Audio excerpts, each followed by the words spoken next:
हसण्यावरी गोष्टी लिहू नका. आज दारुडे इतके झाले महाराज, दहावीला जायची लाज वाटते. बाप जिवंत आहे, मुलगा गेलाय. आई जिवंत आहे, मुलगा गेलाय. का गेलाय? दारू. इथं गावात लाईट आली नाही मोर्चा, डीपी चालली मोर्चा, शाळेत मुर्जी आलं नाही मोर्चा, दारूनं गावांचं वाटोळं केलं. कधी मोर्चा नाही, कधी मोर्चा नाही. कारण ती समाजाची नितांत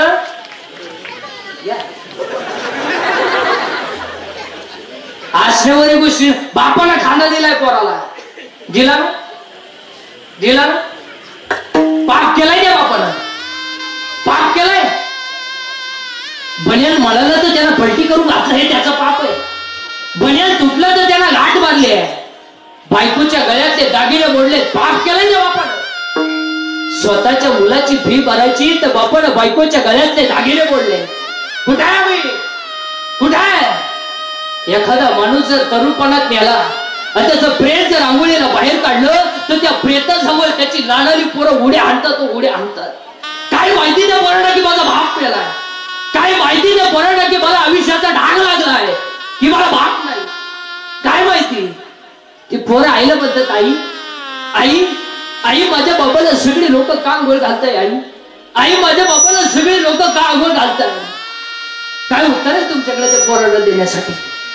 प्रेत रस्त्याने घेऊन जाताना ती पोरं आईला म्हणतायत, आई आई माझ्या बाबाला सगळ्या लोकांनी बांधून कुठं चालवलंय? आई आई माझ्या बाबाला बांधून सगळ्या लोकांनी कुठं चालवलंय?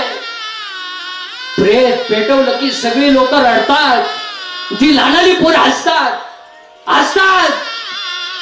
आणि ती पोरं आईला म्हणतात, आई आई माझ्या बाबाला सगळ्या लोकांनी का पेटवलंय? आई आई माझ्या बाबाला सगळ्या लोकांनी का पेटवलंय?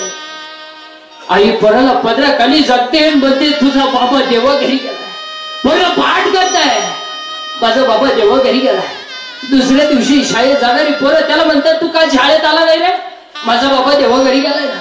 मी नाही आलो, नाही आलो. ती पोरं त्याला म्हणतात, तुझा बाबा देवा घरी नाही गेलाय रे, मेलाय तुझा बाप.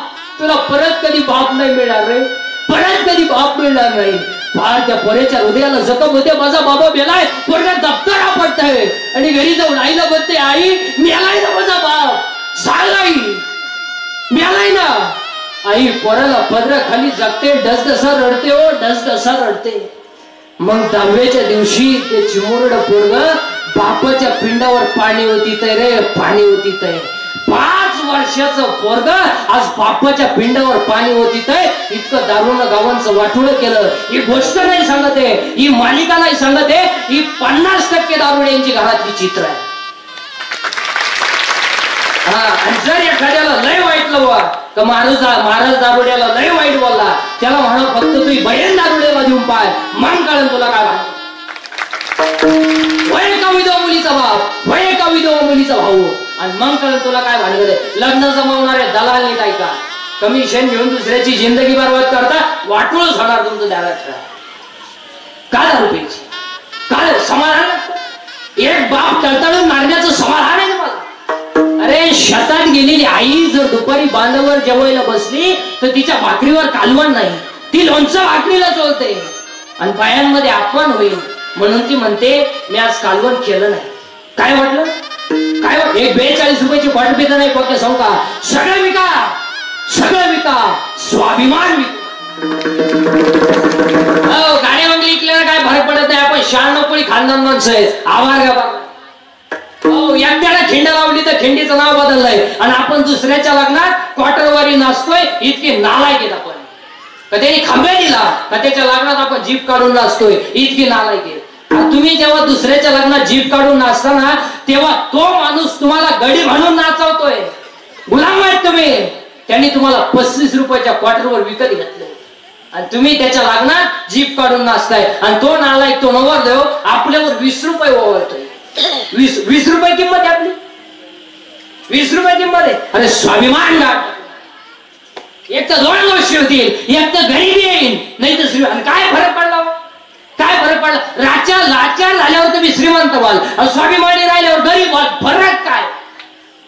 आता एक वाक्य सांगा, गरीबही असला आणि श्रीमंतही असला तरी डोळे झाकूनच झोपा तुम्ही. श्रीमंत डोळे वाचून झोपा द्या, आणि गरीबही असला श्रीमंत असलं तरी तोंडानं जेवतो. श्रीमंताला जागा वाजवली का खायची? अरे आजपासून जर कोणाच्या लग्नात नाचले, तुमच्या बापाची शपथ आहे, तुम्हाला ध्यानात ठेवा. तुम्हाला नाचायचं नाही, इथं नाचा ना.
इथं नाचलं पाहिजे. चला आपल्याला देव पाहायचं नाही, आपल्याला देव व्हायचं. पा कुठं आलो, तुम्ही काय चिंता करायची. आपल्याला देव पाहायचं नाही, आपल्याला देव व्हायचं आहे. आणि देव व्हायला ज्ञानाची गरज आहे. घरी यायचं का पाहिलं म्हणतात, तुम्ही काहीच बोला ना.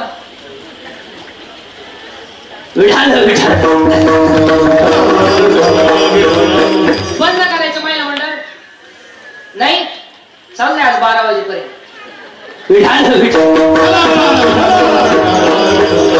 आपल्याला देव पाहायचं नाही, आपल्याला देव व्हायचं आहे. आणि देव व्हायला ज्ञानाची गरज आहे. ज्ञान यायला पहिली आठ मी तुम्हाला सांगितली, तुम्ही शरीराला पिडावी, याला त्रास द्यायचा नाही. आणि ज्ञान यायला अजून एक आहे, जरा बारीक आहे का.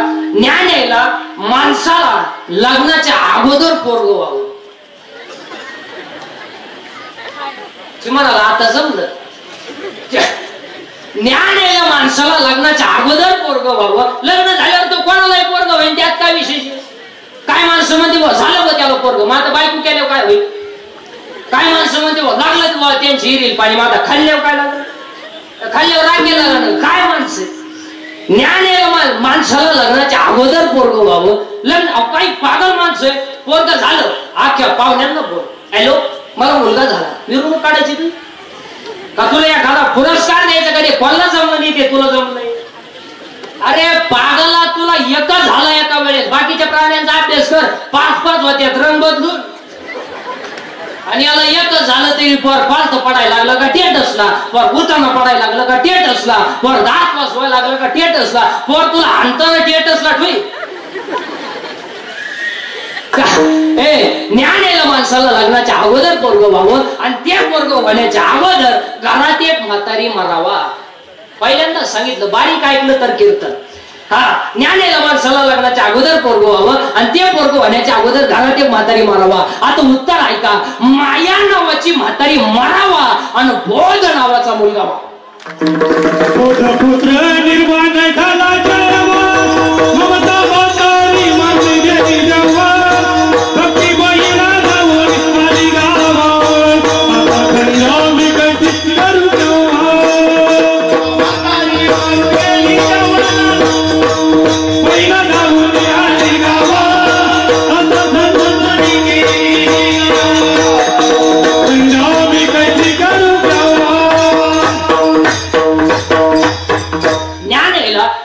लग्नाच्या अगोदर पोरग व्हावं. आणि ते पोरग होण्याच्या अगोदर घरात एक म्हातारी मरावा. माया नावाची म्हातारी मरावा, बोध नावाचा मुलगा व्हावा. आता जेव्हा माया नावाची म्हातारी मरत नाही, तेव्हा बोध नावाचा मुलगा होत नाही. बोध नावाचा मुलगा होत नाही, तेव्हा ज्ञान येत नाही. आणि ज्ञान जर येत नाही तर तुम्ही न्याशेत नेल्याशिवाय राहत नाही. माता आपल्याला म्हातारी मारल्याशिवाय अभंगाकडे घुसता येत नाही. माता आपल्याला म्हातारी मारणं गरजेची आहे. बरी म्हातारी आपण कीर्तनातच मारली असती, मारूच आपण तिला. पण त्या म्हातारीचा एक घोटाळा आहे. हा सगळा तमाशा त्या म्हातारीनं केलाय.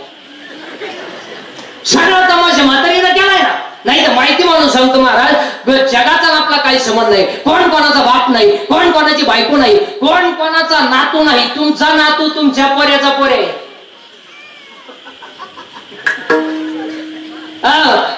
जगाला तुमचा मला काही घेणं नाही. हो, काही घेणं नाही. एक वाक्य सांगू का, प्रत्येकाचं येणं वेगळं, प्रत्येकाचं जाणं वेगळं, प्रत्येकाचं प्रारब्ध वेगळं, प्रत्येकाचं क्रियामान वेगळं आहे. फक्त आपण गुंतलोय त्या म्हातारीचं नाव आहे माया. ती म्हातारी मारल्याशिवाय आपल्याला पुढे जाता येणार नाही. बरं, सगळा तमाशा तर म्हातारीला केलाय सगळं. अहो, एखाद्याची पोरगी पोराचा हात धरून पळून गेली, पागल होती, पळून गेली, तिचा बाप पिसारा, झालीच नाही मला, ती मला मेली, मी तिला मेलो, तिच्या मौतीला शोध जाणार नाही, आणली बाळापणाला.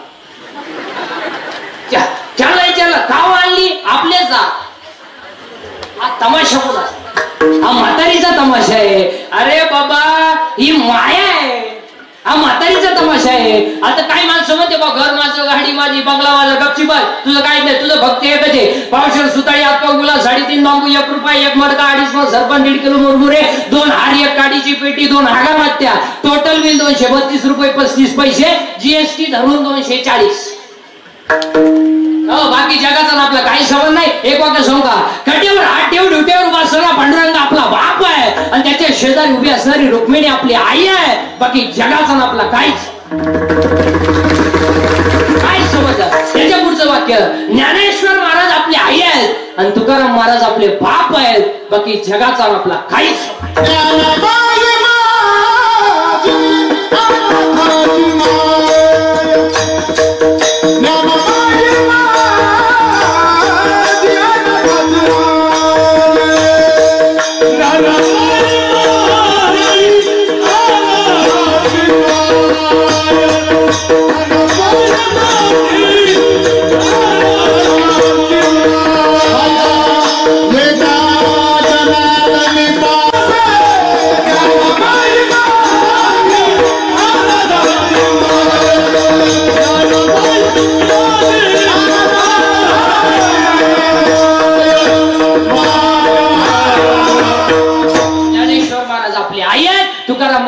आणि म्हातारी मारल्याशिवाय तर आपल्याला पुढे जाता येणार नाही. बरं, ही म्हातारी आपण मारली अशी कीर्तनात, माणूस आपण तिला, पण म्हातारी राहती पुढे हेच माहिती.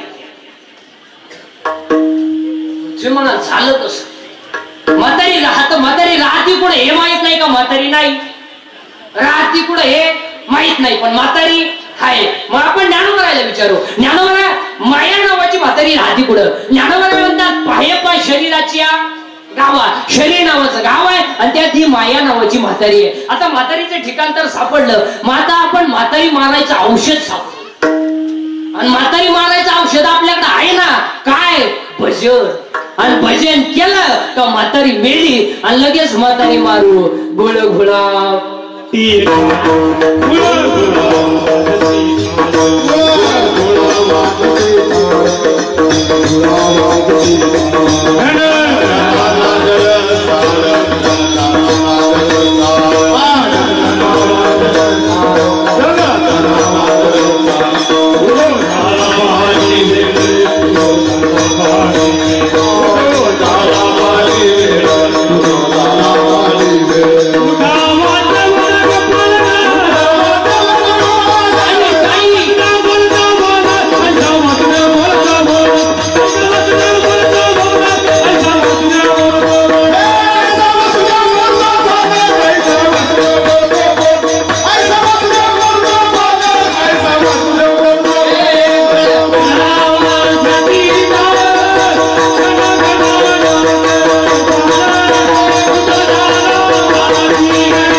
म्हातारी मेली. कारण म्हातारी घाबरत होती भजनाला आणि भजन केल्यामुळं म्हातारी मेली. आणि म्हातारी मेल्यामुळं आता आपल्याला मुलगा झाला, त्या मुलाचं नाव गेलं बॉम्बला सगळं.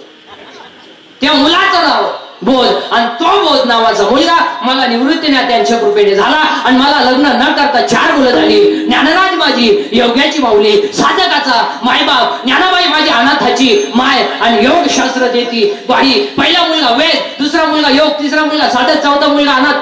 पहिल्यासाठी अमृतानुभव, दुसऱ्यासाठी चांगदेव पासष्टी, तिसऱ्यासाठी ज्ञानेश्वरी आणि तुमच्या माझ्या सर्वांसाठी ज्ञानोबा आहे हरिपाठ. आणि आजच्या कीर्तनात सगळे बसणाऱ्या माणसांना पाया पडून सांगतो, कोणताही ग्रंथ वाचा नाही तर वाचू नका, पण हरिपाठ पाठ केल्याशिवाय मरू